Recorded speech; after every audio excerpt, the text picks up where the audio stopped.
Hi there, A-Day classes. It's Miss Coombs. I'm so sorry I couldn't be there today.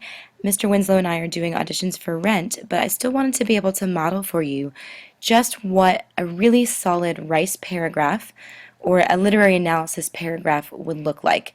Based on our love unit projects, I know that some of us have really got this, and some of us are still struggling to really figure out how do I write a solid paragraph using evidence from the text. So you've just finished reading Act 1, Scene 2 in Romeo and Juliet. So we are going to look at a goal of really focusing on indirect characterization. So thinking about Paris and Lord Capulet in that scene, we want to think about what are we learning about these characters indirectly, meaning the author, Shakespeare, doesn't tell us exactly in his own words. However, he does tell us through their actions and the kinds of things they talk about. So that's called indirect. It's like Shakespeare's giving us a hint. So the first thing I would like you to do is to make sure that in front of you you've got the sheet that sort of helps us recap what is a Rice paragraph. And that looks a little something like this. So the first thing we're going to do is just write down the question. So I'm going to put the question back up on the board. And if you guys can write down just what the question is in this box right here on the top where it says question. So our question that we're going to focus on is right here. What does Lord Capulet's response to Paris reveal about his love for his daughter Juliet? And we're going to use page 28 in the No Fear version of Shakespeare to help us answer this. So just take a moment right now to write down this question.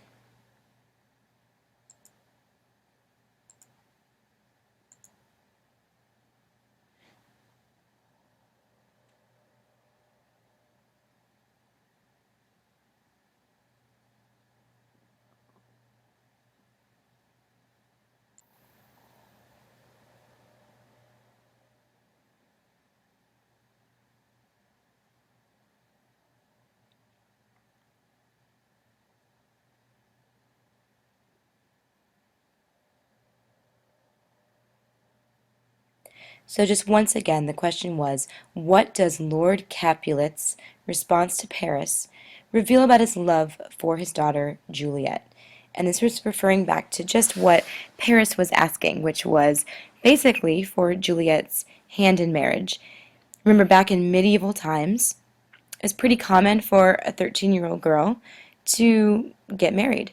Paris would have actually been a little bit older than Juliet. And a lot of marriages in medieval times were not based on whether a girl liked the guy or not, but more to do with how did it help the family. And so Paris asking this question wouldn't have been all that strange. All right, so once we've got this question copied down, let's just review what exactly is Rice. What are the things that we need to have in a really solid literary analysis paragraph? So the first thing is, what does each letter stand for? So what does the R stand for? It stands for restating the question. So if you'll write that down right here on the line, R stands for restate the question.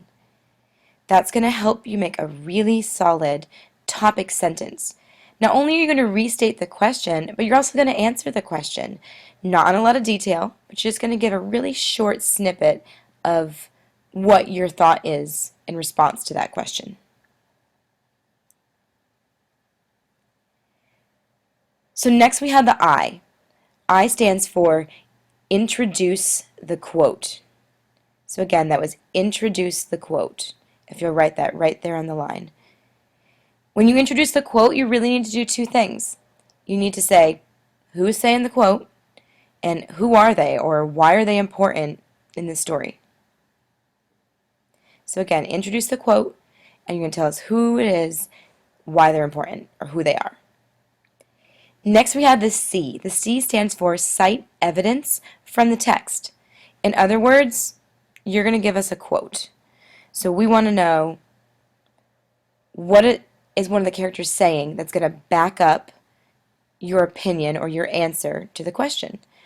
So again, C is cite evidence from the text. And then finally, the really important part is the E. You cannot just plop and drop a quote. You need to explain how the quote answers the question. So again, the E is explain how the quote answers the question. So you're going to make a connection between that quote and what you said in the R. So once you've got that, you're going to see you have a spot for you to write your literary analysis paragraph right here. And because we're modeling it with you guys today, the next step will be that you all will do it together, working in pairs and in groups. And then finally, it'll be the I do, meaning you will do it on your own as an actual assessment grade. But I really just want to take a step back and make sure that you've got this. So let's go back to our question before we actually write anything in here.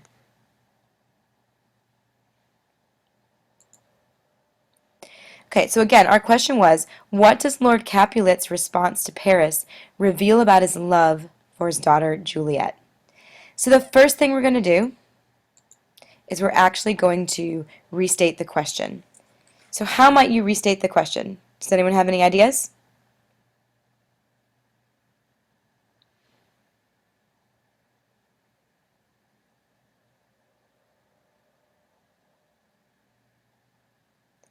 Hopefully, someone has come up with something a little bit something like this. We'd start off with Lord Capulet.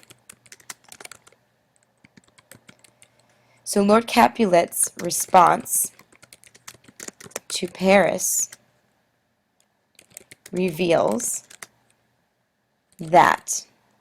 Okay, now here's where we need to fill in. We need to say, okay, what is our decision? What does his response actually show about how he loves his daughter Juliet? We know that there's a lot of ways family can love each other, right? We learned that through the Scarlet Ibis. So the question is, how does Lord Capulet actually love his daughter? Does he even love his daughter? Is a really good question. So let's take a look at the text. So if you guys will turn to page 28 and look at what Lord Capulet actually says to Juliet, or sorry, to Paris. So Paris asks, what do you say to my suit? So basically, what do you say to my request about marrying Juliet? And Lord Capulet says, but saying over what I have said before, my child is yet a stranger in the world. She hath not seen the change of 14 years. Let 2 more summers wither in their pride, ere we may think her ripe to be a bride. So Lord Capulet is actually kind of going against what a lot of medieval dads would have done. A lot of medieval fathers back in Shakespeare's time would have said, my daughter's 13, heck yeah, I can marry her off. Lord Capulet isn't saying that. If you look over on the right, you know that he's saying, look, she's young. So why don't we wait 2 more years so she's like, 15, 16, and then see if she's actually ready to get married. I don't want to rush my daughter into this. That's already telling you something about the kind of dad Lord Capulet is, considering how most medieval fathers would have acted. So what is this telling you about Lord Capulet? Let's hear some ideas.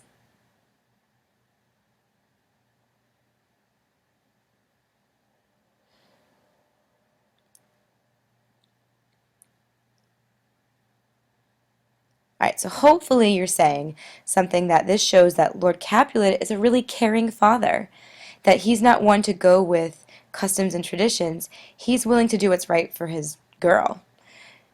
Now let's look a little bit, because Paris keeps pressing. He's like, younger girls than her have been happy moms. So Lord Capulet says a little bit more. I think if we look at sort of line here, line 15 on, he says, she's the hopeful lady of my earth. Right? Lord Capulet puts a lot of hope in his daughter. He has a big hope for her future. He wants her to be happy. But woo her, gentle Paris, get her heart. He doesn't want her to be married because he said so. He kind of wants her to be in love. That's really nice. My will to her consent is but a part. Meaning, what I decide, like my permission, is only part of her decision. And she agreed within her scope of choice lies my consent and fair according voice. So, in other words, as long as he she agrees and he agrees, they kind of both see eye to eye, he's going to give his blessing and his word to say, yes, this is the person you can marry. If she doesn't love someone, he doesn't want to push her to marrying them because probably there's someone else she can marry, hopefully that he likes and she likes, and it'll work out for both of them. So let's think about what this says. What kind of father is Lord Capulet being? So if we go back to our slide, we can kind of answer this question. So in other words, Lord Capulet's response to Paris reveals that he really loves Juliet and wants her to be happy. That's what it shows about his love for his daughter. So now we're going to go into the I. We're going to introduce the quote, and we can use one of those quotes that I just brought up. So who is saying that quote? Who was just talking in those lines? Hopefully you said Lord Capulet. So the next part of introducing the quote is saying, okay, well, who the heck is Lord Capulet? Well, he's Juliet's father. We can keep it that simple. So Lord Capulet, Juliet's father, expresses. In other words, he's saying something. So let's go back and pull a line from that text. Let's use one of these lines down here and say, but woo her, gentle Paris, get her heart. My will to her consent is but a part. So let's put those lines actually here in our answer. Now remember, whenever we're writing poetry, and technically Shakespeare's play is poetry, what do we have to put between the two lines? Anytime there's a line break, we show it with a what?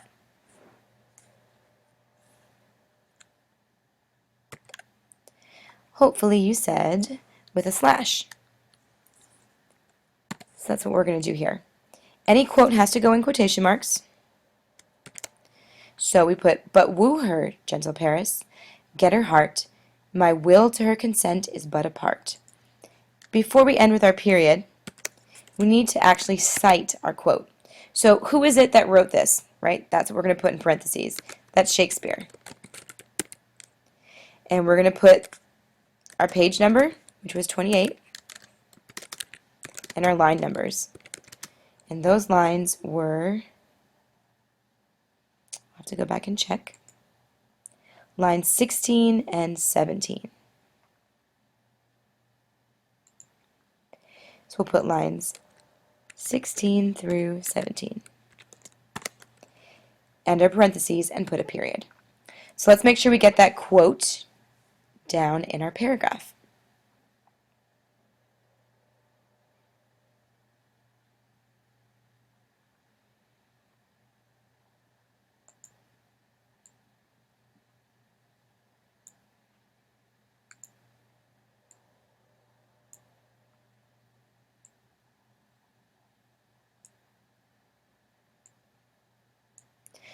So once we've got this quote copied down, the next thing we need to do is actually explain the quote. So we've done the R, the I, and the C. Now we're going to explain, how does this quote connect to what we said in that first sentence?